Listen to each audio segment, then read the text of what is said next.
Welcome to target GS Telugu. Response sheet గురించి ఎలా open చేయాలి అంటే వివరంగా మీకు చెప్తాను. మీరు ఫస్ట్ గూగుల్ క్రోమ్ ఓపెన్ చేయండి. ఓపెన్ చేసిన తర్వాత అందులో సెర్చ్ బార్లో టెట్ రెస్పాన్స్ షీట్ అని కొట్టండి. ఇలా వస్తుంది కాబట్టి ఇక్కడ ఫస్ట్ది ఏపీ టెట్ టు డిఎస్ అని ఉంది కదా, దీన్ని క్లిక్ చేయండి. క్లిక్ చేస్తే ఇలాగా మనకి విండో ఓపెన్ అవుతుంది. ఇందులోను ఇక్కడ AP TET 2026 initial keys and response sheets released అని ఉంది కదా, దీన్ని ఇంటూ కొట్టేయండి. ఇంటి మార్క్ కొట్టిన తర్వాత ఇక్కడ క్యాండిడేట్ లాగిన్ అవ్వండి. లాగిన్లోను చూడండి, ఇక్కడ మీ యూజర్ నేము, పాస్వర్డ్, క్యాప్సా అవన్నీ ఇచ్చేసిన తర్వాత సైన్ ఇన్ అవ్వండి. అలాగే ఫర్గెట్ పాస్వర్డ్, ఒకవేళ మర్చిపోతే పాస్వర్డ్ నొక్కితే ఫర్గెట్ పాస్వర్డ్ ఇది నొక్కండి, లేదంటే యూజర్ ఐడి లేకపోతే ఇది నొక్కండి. మీరు సాధారణంగానే ఇక్కడ మనకి మీ హాల్ టికెట్లో జీరోస్ ఉన్నాయి, కానీ 3 జీరోస్ ముందు టీడి అని పెట్టి ఆ 3 జీరోస్ దగ్గర నుంచి ఆ నెంబర్ అంతా టైప్ చేసేసి పాస్వర్డ్ ఇస్తే సరిపోతుంది. సైన్ ఇన్ అయిపోవచ్చు మీరు. మనం సైన్ ఇన్ అవ్వగానే ఇలా వస్తుందండి స్క్రీను. ఇందులో మనం సర్వీసెస్లోకి వెళ్ళి రెస్పాన్స్ షీట్ కొట్టండి. రెస్పాన్స్ షీట్ కొడితే మనం ఎగ్జామ్ ఎప్పుడు రాసాము, ఏ పేపర్ రాసాము అని కూడా డీటెయిల్స్ అన్నీ కూడా ఇందులో ఇలా ఉంటాయి. మీరు ఒకవేళ మినిమైజ్ చేసి మ్యాక్సిమైజ్ చేసుకోవాలంటే ఇక్కడ నొక్కండి, ఒకేసారి కనబడుతుంది. కనబడిన తర్వాత మీరు ఏంటంటే ఇప్పుడు వ్యూ నొక్కాలి. వ్యూ నొక్కినట్లయితే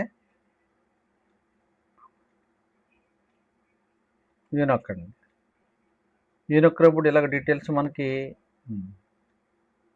వ్యూ నొక్కినప్పుడు మన డీటెయిల్స్ ఇలా పేపర్ మొత్తం వస్తుంది, పేపర్ అంతా వస్తుంది. పేపర్ వచ్చిన తర్వాత మీరు ఇక్కడ యూఆర్ఎల్ ఉంది కదండి, ఒకసారి చూడండి చెప్తున్నాను. ఇక్కడ యూఆర్ఎల్ ఉంది కదా, ఈ యూఆర్ఎల్ని లింక్ని కాపీ చేయాలి. హెచ్టిఎంఎల్ వచ్చే వరకు కాపీ చేయండి.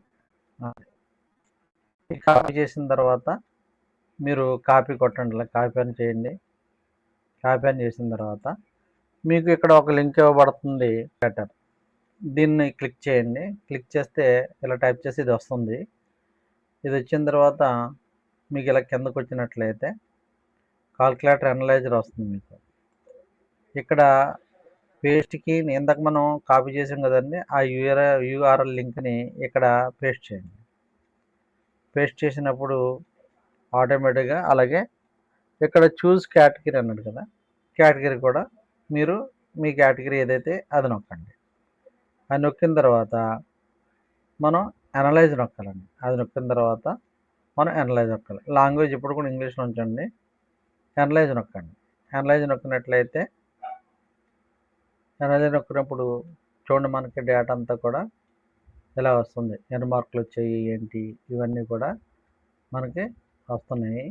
చూడండి, మనం ఎగ్జామ్ ఎప్పుడు రాసాము, ఎన్ని మార్కులు వచ్చే స్కోరింగ్ ఏంటి ఇవన్నీ వస్తున్నాయి. ఏ సబ్జెక్ట్కి ఎన్ని మార్కులు వచ్చాయి కూడా మనం చెప్పుకోవచ్చు, ఇక్కడ తెలుసుకోవచ్చు. అలాగే ఇక్కడ మ్యాథ్స్ కింద వచ్చాయి, మెయిన్స్ మెథడాలజీ ఎంత వచ్చింది, ఈవీఎస్ అని వచ్చింది. ఇలాగ అన్ని సబ్జెక్టులు ఇచ్చాడు. ఇచ్చిన తర్వాత మనం click to get rank details అని అనుకోండి, నేను క్లిక్ చేసినట్లయితే మనకి చూడండి, ఇక్కడ మనకి టోటల్ మార్క్స్ ఎన్ని వచ్చాయి, పర్సంటైల్ స్కోర్ ఎంత వచ్చింది, నార్మలైజ్ చేస్తే ఎన్ని మార్కులు వచ్చాయి అనేది కూడా ఇక్కడ క్లియర్గా ఉన్నది. అర్థమైంది కదండి. ఈ విధంగా మనం చేసుకోవచ్చు. అలాగే డౌన్లోడ్ స్కోర్ కార్డు డౌన్లోడ్ చేయండి. ఇప్పుడు ఇదంతా కూడా మనకి ఇప్పుడు మనం చూసింది ఇదంతా కూడా డౌన్లోడ్ అవుతుంది. మీకు ఈ వీడియో నచ్చినట్లయితే వెంటనే లైక్ చేయండి, షేర్ చేయండి, అలాగే సబ్స్క్రైబ్ చేయండి, ఇంకా కామెంట్ కూడా చేయండి. Thank you.